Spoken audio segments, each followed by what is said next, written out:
തൃശൂർ ചൊവ്വൂരിൽ സ്വകാര്യ ബസ് സ്ത്രീകൾക്ക് നേരെ പാഞ്ഞു കയറിയ അപകടത്തിന്റെ നടുക്കുന്ന ദൃശ്യങ്ങൾ ഇന്നലെയാണ് നമ്മൾ കണ്ടത്. എന്നാൽ കൊടുങ്ങല്ലൂർ തൃശൂർ റൂട്ടിലെ ബസ്സുകളുടെ ഈ മത്സരയോട്ടം ആരംഭിച്ചിട്ട് വർഷങ്ങളായി. അമിത വേഗതയിലെത്തുന്ന സ്വകാര്യ ബസ്സുകൾ ജീവനുകളെടുത്തിട്ടും കാര്യമായ നടപടികളും ഇതുവരെ ഉണ്ടായിട്ടില്ല. വിഷയത്തിൽ പ്രതിഷേധവും പരാതികളും ശക്തമാണെങ്കിലും അധികൃതർ അനങ്ങാപ്പാറ നയം സ്വീകരിക്കുന്നതിന്റെ കടുത്ത നിരാശയിലാണ് ജനങ്ങൾ.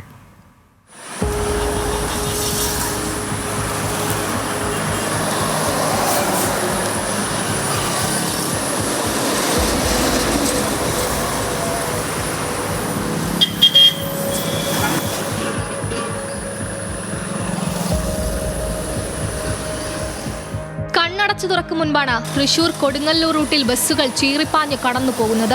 2-3 മിനിറ്റിന്റെ മാത്രം ഇടവേളയിൽ സംസ്ഥാന പാതയിലൂടെ ഇരുവശങ്ങളിലേക്കും പാഞ്ഞു പോകുന്ന സ്വകാര്യ ബസ്സുകൾ ഇതിനോടകം നിരവധി ആളുകളുടെ ജീവൻ കവർന്നു. ശരാശരി 10 പേരെങ്കിലും ഒരു വർഷത്തിൽ കൊടുങ്ങല്ലൂർ തൃശൂർ സംസ്ഥാന പാതയിൽ അപകടത്തിൽപ്പെട്ട് മരിക്കുന്നതായാണ് കണക്ക്.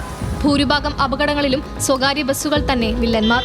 ഇരിങ്ങാലോടെ കൊടുങ്ങല്ലൂർ റൂട്ടിൽ ഓടുന്ന ബസ്സുകളൊക്കെ ഭയങ്കര സ്പീഡാണ്. ഇവിടെ ഇപ്പോൾ ആ ബസ് ആക്സിഡൻ്റ് ആവാൻ കാരണം ബസ് സ്റ്റോപ്പിൽ 3 ആളുണ്ടായിരുന്നു.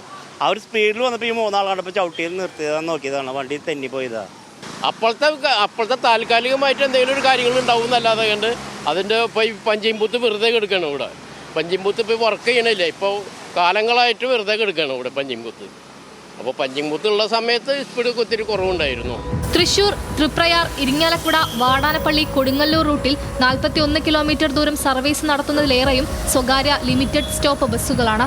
കോവിഡ് കാലത്തിന് മുൻപ് 120-ലേറെ ബസ്സുകൾ ഉണ്ടായിരുന്നുവെങ്കിൽ ഇപ്പോൾ അത് 80 ബസ്സുകളായി ചുരുങ്ങി. ലിമിറ്റഡ് സ്റ്റോപ്പ് പെർമിറ്റ് ലഭിക്കാൻ വൺ സൈഡിൽ മിനിമം 50 കിലോമീറ്റർ എങ്കിലും ദൂരം വേണമെന്ന മാനദണ്ഡത്തെ കാറ്റിൽ പറത്തിയാണ് ഇവയിലേറെയും നിരത്തിലൂടെ കുതിച്ചുപായുന്നത്.